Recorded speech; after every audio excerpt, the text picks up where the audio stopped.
Are you wondering how you can learn more about food?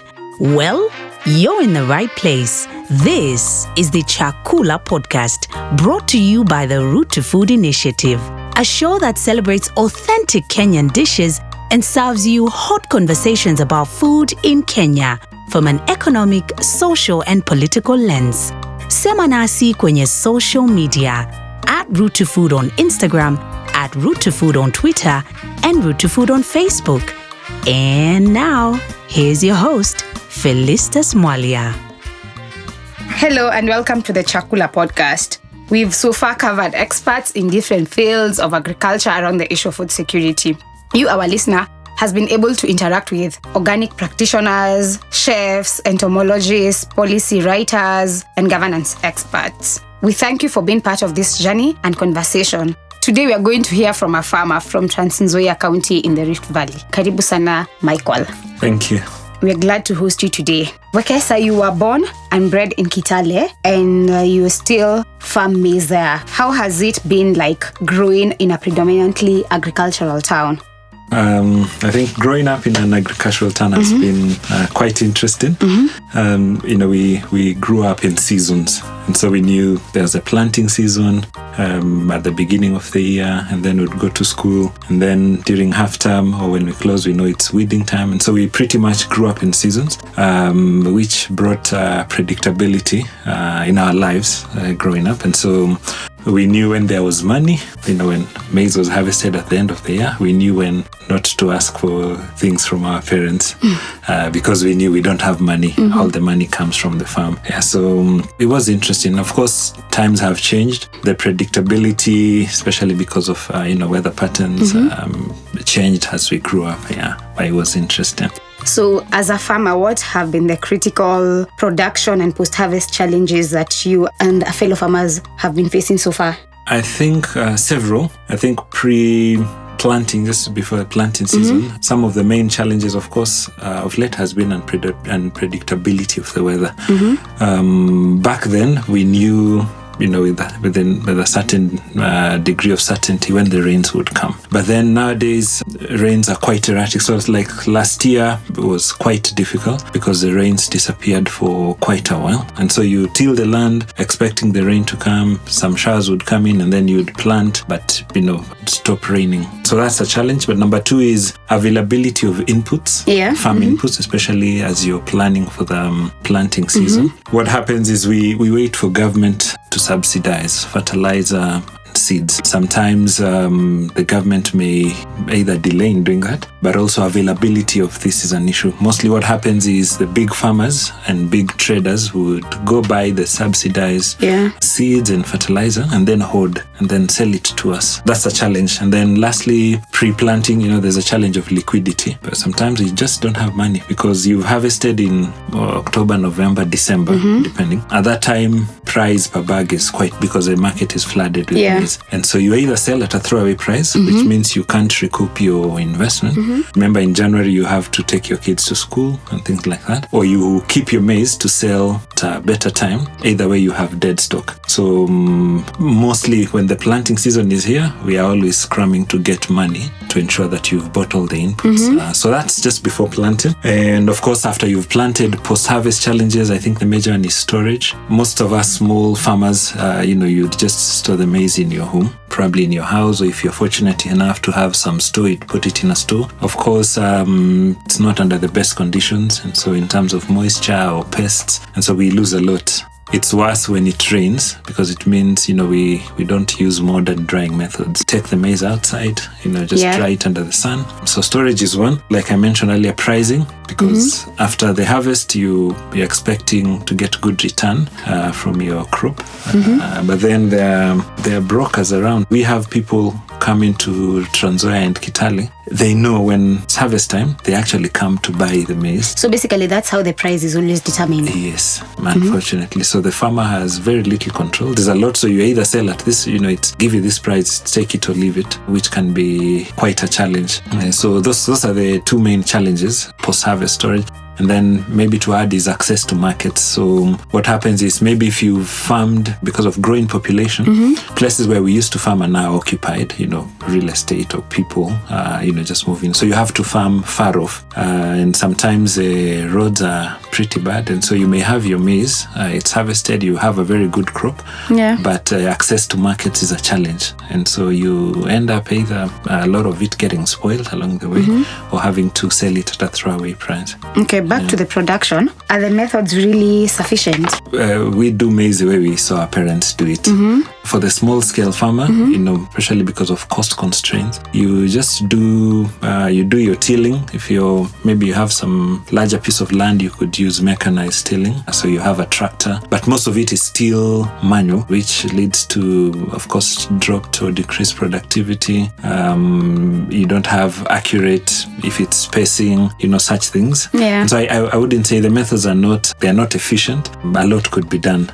But for the small scale farmer, looking at the costs of, say, doing maize in a modern way, the cost and the benefit might not make sense. I think it's very expensive in terms of inputs. Yes. Yeah, probably it's high time our farmers shift to other ways of farming which are at least sustainable. Yes. Rather than depending on seeds every season, and using fertilizers.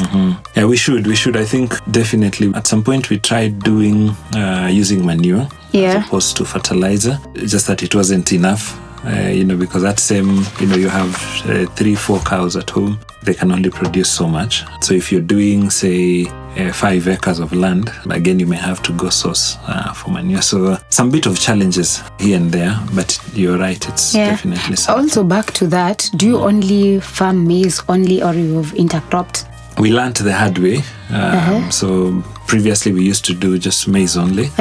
But then, you look at what you're getting at the end of the year. Yeah. So we are forced to do maize, but also intercrop. So mostly we do maize, we do beans, which are short seasons, maybe 3-4 months. You have your beans, and then you at least you have an income going forward. But then also we are increasingly, a lot of farmers, not just me, but a lot of farmers are actually looking at how do I do maize and other things. So now most of us are doing, instead of, because there's maize that you harvest within 5-6 months. So you're actually doing that. So if we can do 2 harvests in a season and then in a year, and then you intercrop with other things. So you can either do vegetables, beans. The other time you actually did pumpkins as well. Now the fact that maize is a staple food for Kenyans, what has been the support from the government to farmers so far? That's a difficult question to answer because I feel it's, yes, there's things that government has done. I think one of them is government has been trying to, pass information, communicate, pass relevant information to us farmers, regarding, this is what you can do. These are the practices that you can. So that is something that the government has done. In Trans Nzoia County specifically, I think maybe 4 years back, the government did commissioned a county-wide survey, just to look at the acidity levels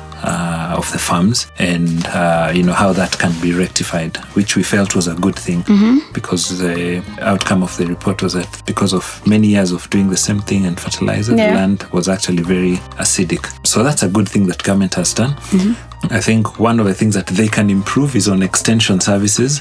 Back then, before devolution and all this, I think extension services were actually quite well structured. I don't know where the government lost it. Growing up, we had extension officers. We'd actually know them by name. They would come every Tuesday. But nowadays, I think the government has relied a lot on communication using radio and TV and probably lost out on the extension services. The other thing that government has done is, of course, the subsidies for the seeds, which is a good thing. For the fertilizer, has some challenges, delivering to farmers, but I think that's it's a good thing that they have done. Wekesa, you've actually mentioned positive things about the government, but in early April, I'm not so sure about when that happened. The government imported maize, and yet our farmers had maize How did it affect the farmers? That has always been, it's a painful thing. And also, sorry to add on, the crazy thing is that maize that is always imported is always cheaper compared to what we have here. Yeah, it's I think if you ask any farmer, anyone who does maize, that's a thorn, because we have maize, but the government does not, goes ahead and open. So one of the things that we feel the government has failed is actually to put in place proper regulation and maybe even protectionist policies.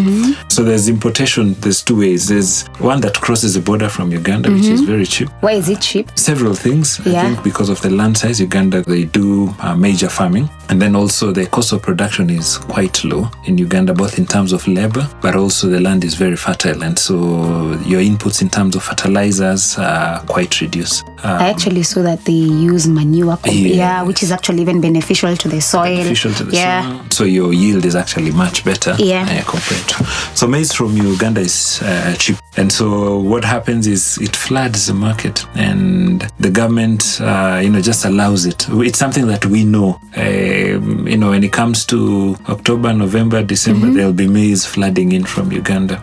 It's happened year in, year out. So we feel the government should put in place proper regulation to do that. Importation of maize, we feel, I speak, I know for many farmers, it's just big business for some few well-connected people.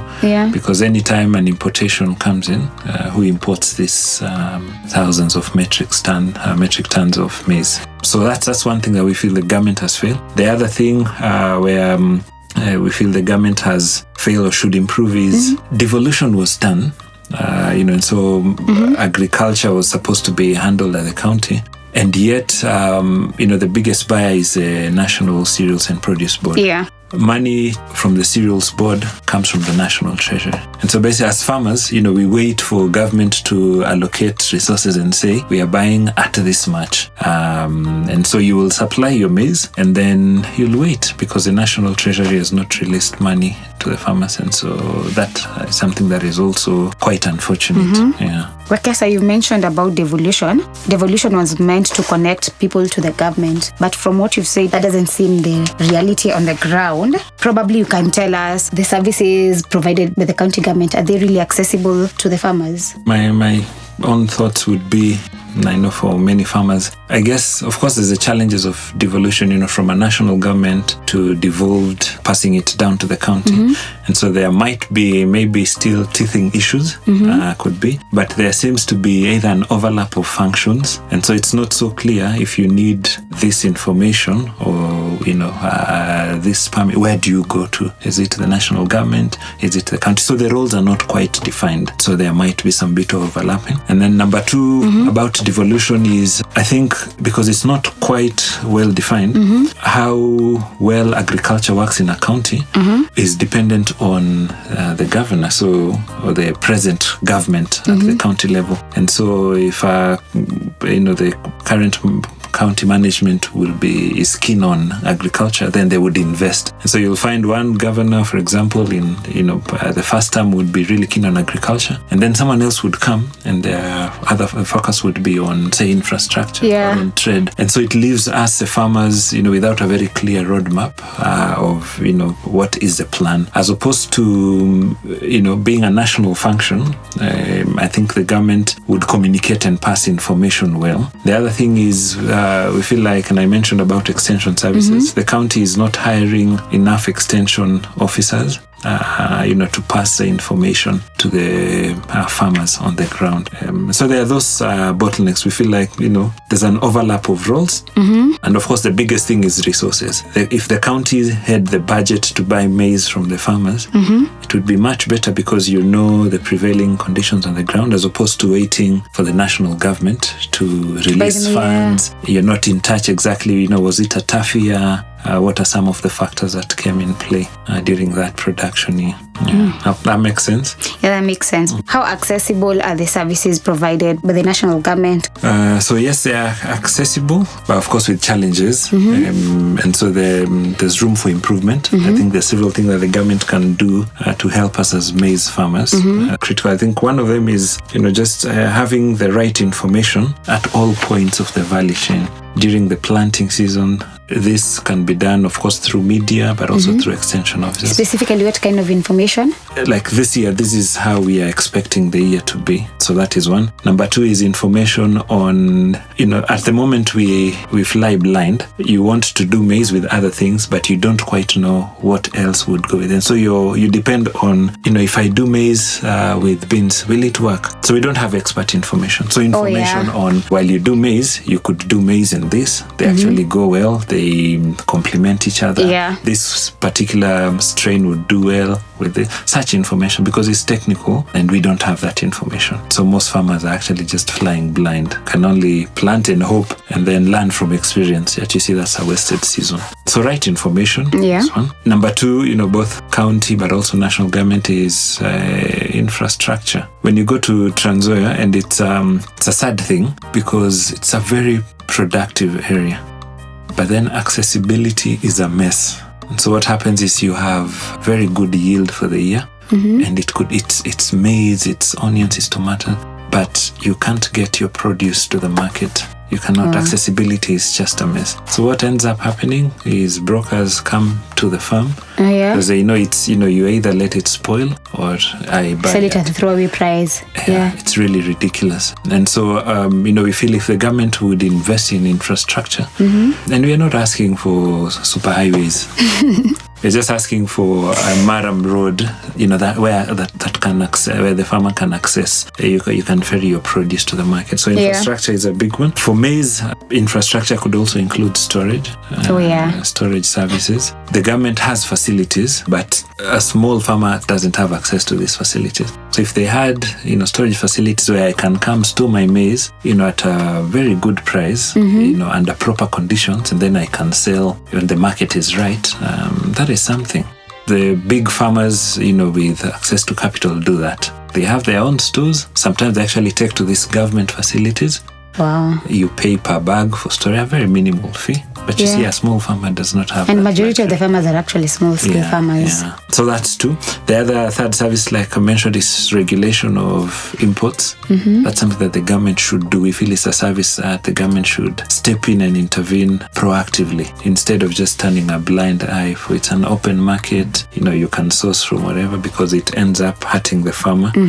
And then finally, as a critical service, is when it comes to payments, for the government to set prices that they buy maize at the cereals board and actually pay. What happens at the cereals board is, and you mentioned majority of farmers are small scale, it's very hard to sell your maize to the cereals board. So government would say, I'll buy a bag at 3,500. That's a good price. Yeah. For you to get access to sell your produce to the cereals board, you'll go there and you'll find 50 lorries, 50 trucks from one farmer bringing in their maize. So they are given priority. This guy would sell to government and he has both of them. So by the time it gets to you, and then it will get to you, and then they'll tell you, no, your moisture content is not proper, so we can't take this. You just go back with your produce and you have to sell it at a throwaway price. So I think those are the things that we feel the government should improve on. It will improve our welfare and our income from our farming. You've mentioned all the challenges that farmers go through. Where are they actually going wrong? Where are you guys going wrong, and what should be done? Basically from even a county government level, from the government level, and even from the farmers themselves. Well, I think several things can be done. One of them would be, of course, the government working closely with the farmers and business community to say, hey, look here, we are the food basket of this country. We produce, a significant amount of maize for the country. So, is it, can we do value addition? You just produce maize and sell, raw as it is, but can we do value addition in terms of milling? Milling for, maize for ugali. Can we also do milling for animal food? So we have to think, I think as farmers, we have to think of value addition so that we fetch a higher price. related to that is coming together in cooperatives. I think there's power that way.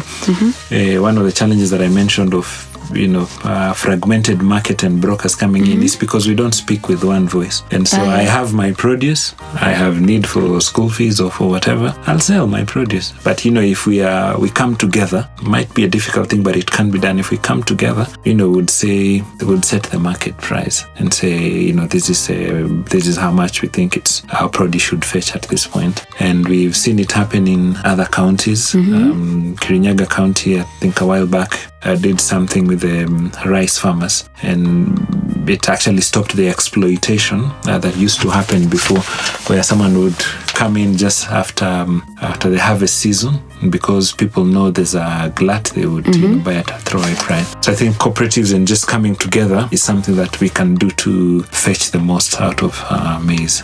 Yeah, so I think one other thing that as farmers we can do is to definitely look at how do we reduce the cost of input, because that forms a huge percentage determines what you get out of. And so fertilizer is expensive, so we need to look for alternatives. Do you have manure at home? Use it in place of fertilizer. Do you have to do weeding, especially for the small scale farmers? You don't have to spray the pesticides. Sometimes it might be cheaper for you to just get some laborers to do that manually, depending on your piece of land. So I think we as farmers, we should look at how do we reduce the cost of production by doing sustainable. Basically working with nature. Yes, working with nature. Yeah. You're right. Just working with nature, because using especially chemicals, fertilizers and pesticides not only increase your costs, but also degrade your quality, and over a period of time you end up losing because you're getting decreased output from your farm. Thank you so much, Michael. We've now come to the end of our show. We appreciate your insights. Do you have any words for the ugali lovers listening, and for the maize farmers as well? Well, it's been a pleasure, having this conversation. I think just final words will be, farming is a good thing. I think it's for us to embrace, to change with the times, not to do the same things over and over. Yeah. To look at other things that we've learned or that we can incorporate. There's a lot of information nowadays as opposed to, way back. So it's just to embrace, to learn a lot and to keep learning, and then be open-minded. I think, yes, maize is a staple, but, can we make the most out of it? It's by bringing in other crops, to be open-minded. Food is, at the core of our society. We will always eat, and so farmers will always be needed out here. Asante sana. Thank you so much to our listeners for tuning in. Follow us on SoundCloud and iTunes at Chakula Podcast. Rate, review, subscribe, like, share, and leave us a comment. You can also write to us on info@roottofood.org in case you have any questions. Thank you. Until next time.